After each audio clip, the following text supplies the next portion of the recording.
ओम श्री परमात्मने नमः। अथ श्री हरि स्तोत्रम। जगज्जालपालं चलत कंठमालं शरच्चंद्रभालं महादैत्यकालं नभो नीलकायं दुरावारमायं सुपद्मासहायं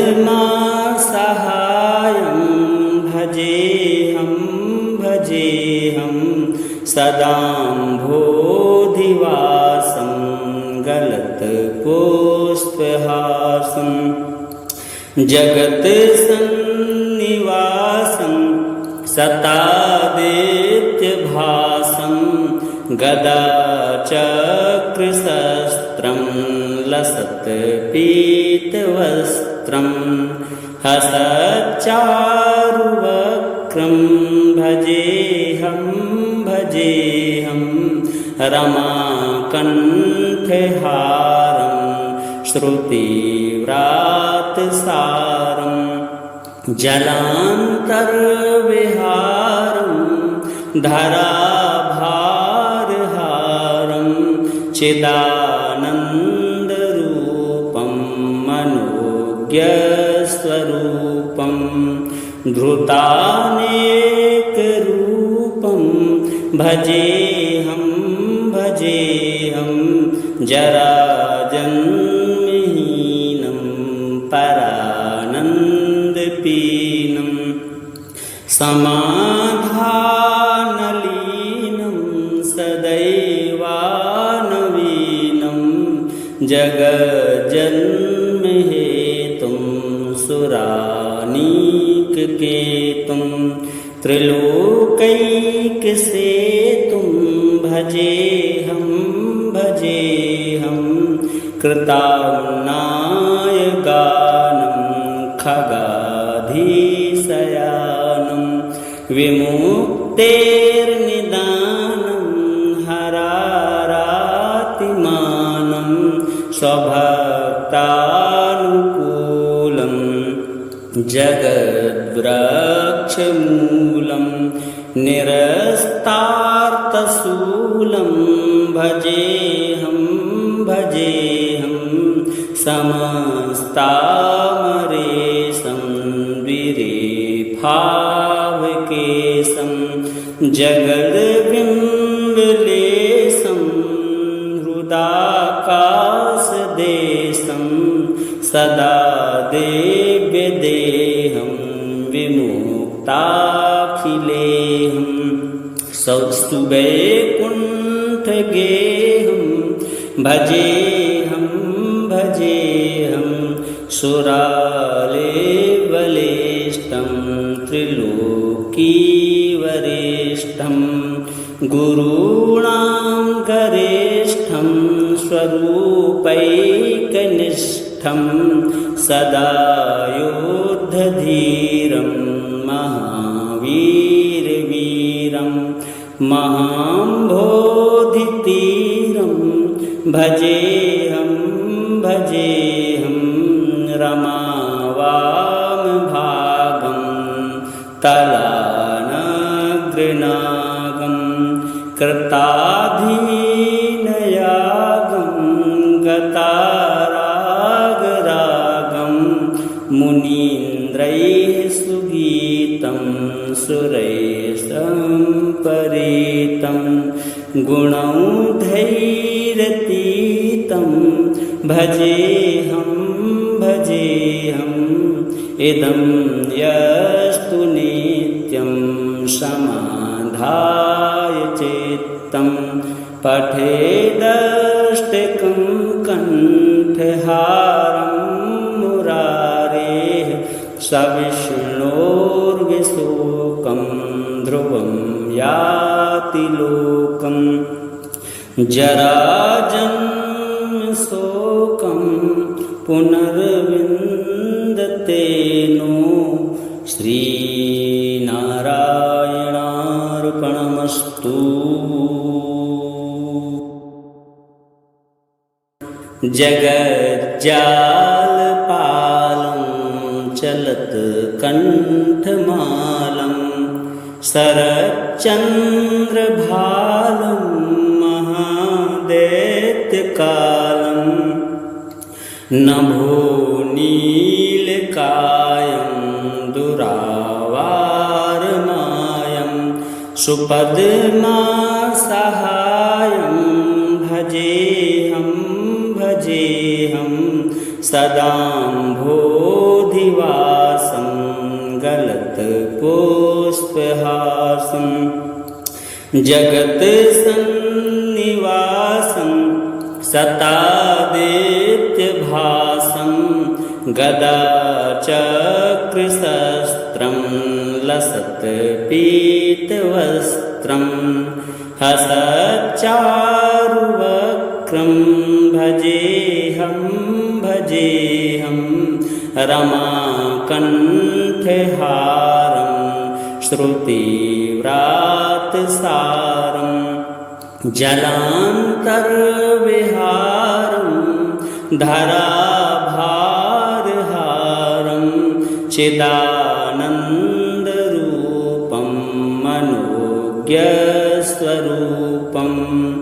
धृतानेकरूपं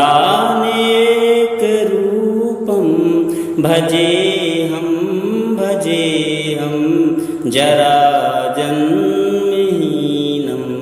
परानन्दपीनं समाधानलीनं सदैवानवीनं जगज्जन्महेतुं सुरानीककेतुं त्रिलोकैकसेतुं भजेऽहं कृताम्नायगानं खगाधीशयानं विमुक्तेर्निदानं हरारातिमानं स्वभक्तानुकूलं जगद्वृक्षमूलं निरस्तार्थशूलं भजेऽहं समस्तामरेशं विरेफावकेशं जगद्बिम्बलेशं हृदाकाशदेशं सदा देव्यदेहं विमुक्ताखिलेहं सौस्तुवैकुण्ठगेहं भजेऽहं सुरालेवलेष्टं त्रिलोकीवरेष्ठं गुरूणां गरेष्ठं स्वरूपैकनिष्ठं सदा योद्धधीरं महावीरवीरं महाम्भोधितीरं भजेऽहं रमावामभागं तलानग्रनागं कृताधीनयागं गतारागरागं मुनीन्द्रैः सुगीतं सुरैः सम्परीतं गुणौघैरतीतं भजेऽहं इदं यस्तु नित्यं समाधाय चित्तं पठेदष्टकं कण्ठहारं मुरारेः सविष्णोर्विशोकं ध्रुवं याति लोकं जराजन्मशोकं पुनर्विन्दते नो श्रीनारायणार्पणमस्तु।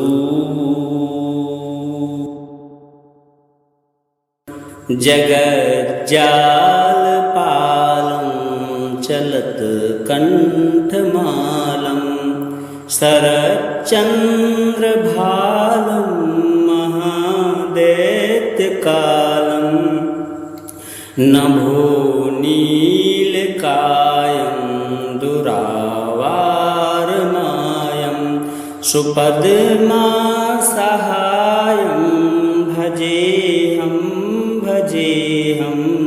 सदाम्भोधिवासं गलत्पुष्पहासं जगत्सन्निवासं सतादित्यभासं गदाचक्रशस्त्रं लसत्पीतवस्त्रं हसच्चारुवक्त्रं भजेऽहं रमाकण्ठहारं श्रुतिव्रातसारं जलान्तर्विहारं धराभारहारं चिदानन्दरूपं मनोज्ञस्वरूपं धृतानेकरूपं भजेऽहं जराजन्महीनं परानन्दपीनं समाधानलीनं सदैवानवीनं जगज्जन्महेतुं सुरानीककेतुं त्रिलोकैकसेतुं भजेऽहं कृताम्नायगानं खगाधीशयानं विमुक्तेर्निदानं हरारातिमानं स्वभक्तानुकूलं जगद्वृक्षमूलं निरस्तार्थशूलं भजेऽहं समस्तामरेशं द्विरेफावकेशं जगद्बिम्बलेशं हृदाकाशदेशं सदा देव्यदेहं विमुक्ताखिलेहं सौस्तुवैकुण्ठगेहं भजेऽहं सुरालेबलेष्टं त्रिलोकीवरेष्ठं गुरूणां गरेष्ठं स्वरूपैकनिष्ठं सदा योद्धधीरं महावीरवीरं महाम्भोधितीरं भजेऽहं रमावामभागं तलानग्रनागं कृताधीनयागं गतारागरागं मुनीन्द्रैः सुगीतं सुरैः सम्परीतं गुणौघैरतीतं भजेऽहं इदं यस्तु नित्यं समाधाय चित्तं पठेदष्टकं कण्ठहारं मुरारेः सविष्णोर्विशोकं ध्रुवं याति लोकं जराजन्मशोकं पुनर्विन्दते नो श्रीनारायणार्पणमस्तु।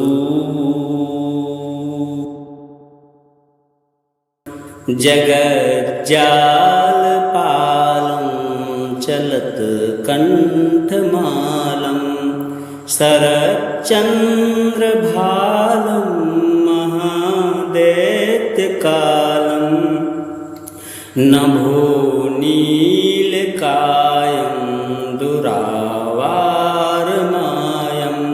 सुपद्मासहायं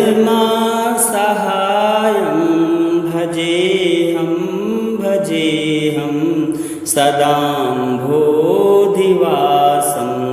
गलत्पुष्पहासं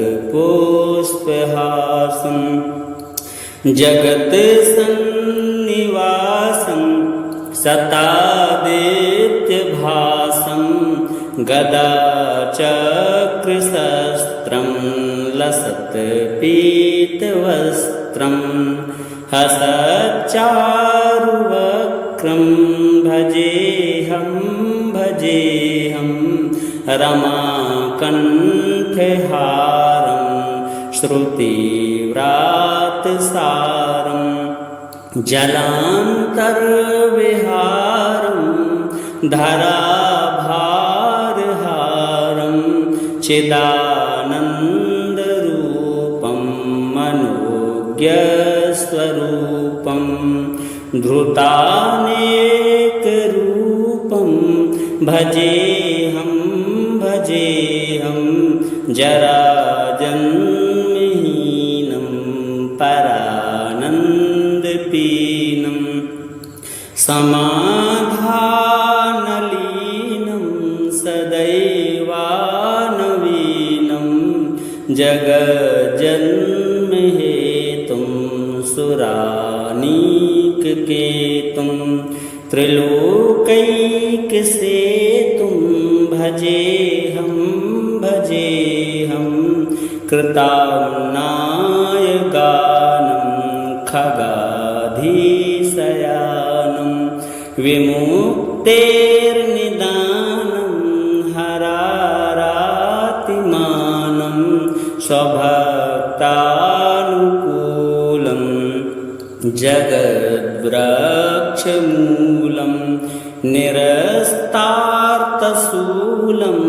भजेऽहं समस्तामरेशं द्विरेफावकेशं जगद्बिम्बलेशं हृदाकाशदेशं सदा देव्यदेहं विमुक्ताखिलेहं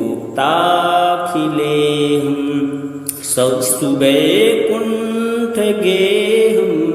भजेऽहं सुरालेबलेष्टं त्रिलोकीवरेष्ठं गुरूणां गरेष्ठं स्वरूपैकनिष्ठं सदा योद्धधीरं महावीरवीरं महाम्भोधितीरं भजेऽहं रमावामभागं तलानग्रनागं कृताधीनयागं गतारागरागं मुनीन्द्रैः सुगीतं सुरैः सम्परीतं गुणौघैरतीतं भजेऽहं इदं यस्तु नित्यं समाधाय चित्तं पठेदष्टकं कण्ठहारं मुरारेः सविष्णोर्विशोकं ध्रुवं याति लोकं जराजन्मशोकं पुनर्विन्दते नो श्रीनारायणार्पणमस्तु।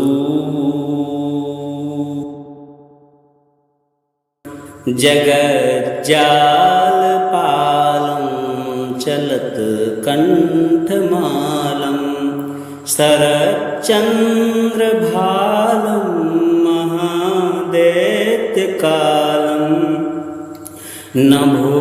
नीलकायं दुरावारमायं सुपद्मा सहायं भजेऽहं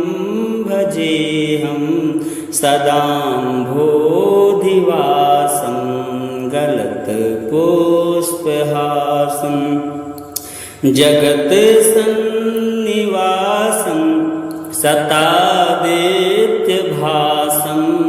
गदाचक्रशस्त्रं लसत्पीतवस्त्रं हसच्चारुवक्त्रं भजेऽहं रमाकण्ठहारं श्रुतिव्रातसारं जलान्तर्विहारं धराभारहारं चिदानन्दरूपं मनोज्ञस्वरूपं धृतानेकरूपं भजेऽहं जराजन्महीनं परानन्दपीनं समाधानलीनं सदैवानवीनं जगज्जन्महेतुं सुरानीककेतुं त्रिलोकैकसेतुं भजेऽहं कृताम्नायगानं खगाधीशयानं विमुक्तेर्निदानं हरारातिमानं स्वभक्तानुकूलं जगद्वृक्षमूलं निरस्तार्थशूलं भजेऽहं समस्तामरेशं द्विरेफावकेशं जगद्बिम्बलेशं हृदाकाशदेशं सदा देव्यदेहं विमुक्ताखिलेहं सौस्तुवैकुण्ठगेहं भजेऽहं सुरालेवलेष्टं त्रिलोकीवरेष्ठं गुरूणां गरेष्ठं स्वरूपैकनिष्ठं सदा योद्धधीरं महावीरवीरं महाम्भोधितीरं भजेऽहं रमावामभागं तलानग्रनागं कृताधीनयागं गतारागरागं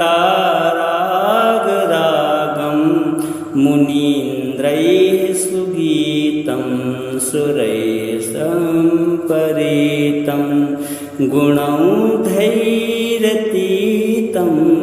भजेऽहं इदं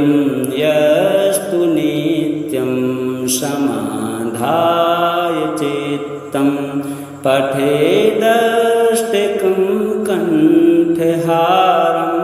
मुरारेः सविष्णोर्विशोकं ध्रुवं याति लोकं जराजन्मशोकं पुनर्विन्दते नो श्रीनारायणार्पणमस्तु।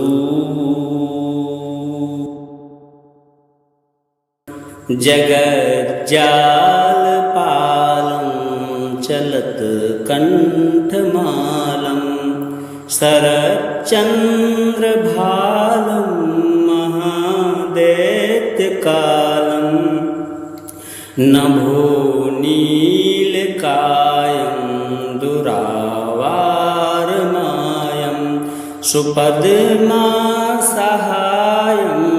भजेऽहं सदाम्भोधिवासं गलत्पुष्पहासं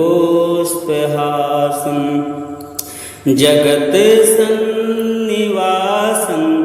सतादित्यभासं गदाचक्रशस्त्रं लसत्पीतवस्त्रं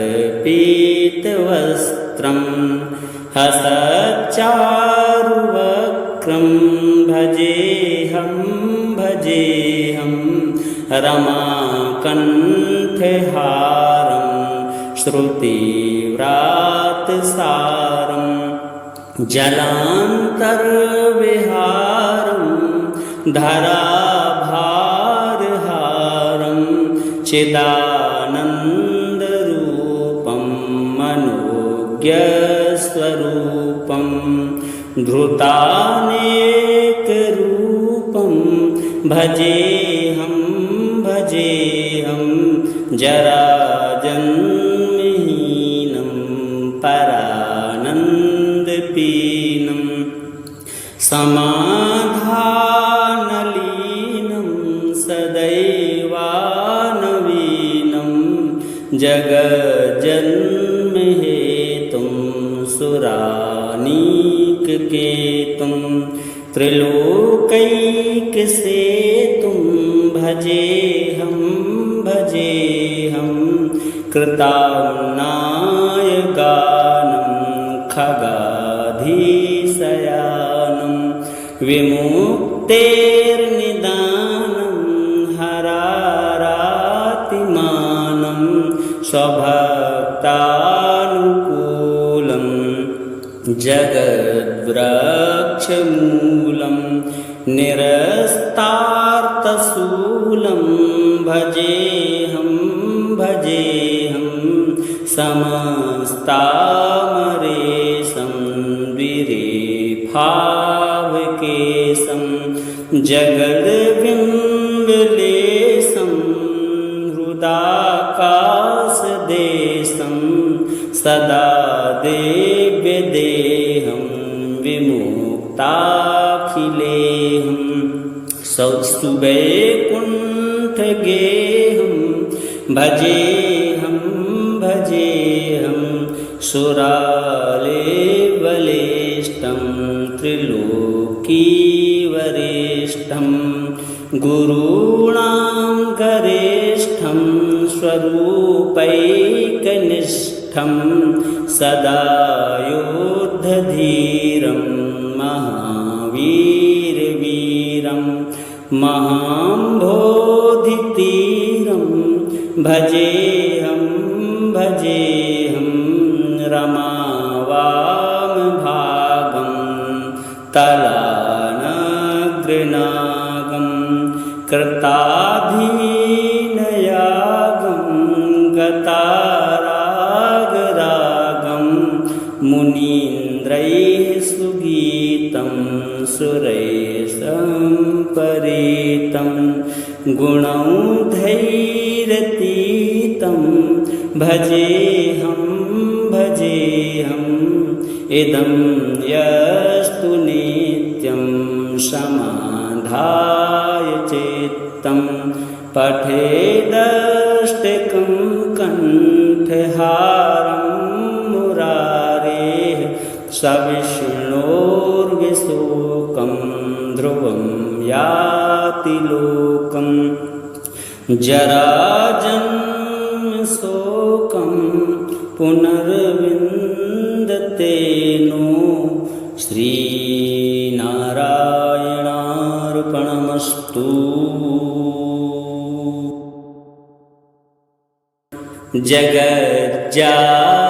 जगज्जालपालं